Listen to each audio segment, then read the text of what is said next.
Na novembrskem mini plenarnem zasedanju Evropskega parlamenta bomo najprej spregovorili o ameriških volitvah.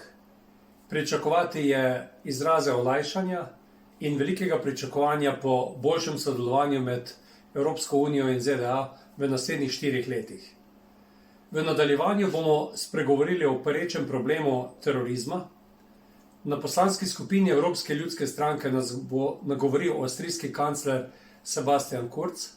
V parlamentu pa bomo obravnavali pobude po tem, kako bolje varovati evropske zunanje meje, kakor tudi se boriti zoper terorizem znotraj Evropske unije.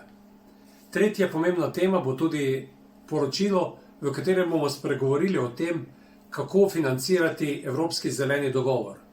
Do 2030 je treba vložiti več kot 1000 milijard evrov, ki jih bomo lahko zagotovili delno iz evropskih sredstev, državnih sredstev in zagotovo tudi iz naslova privatnega sektorja oziroma zasebnega kapitala.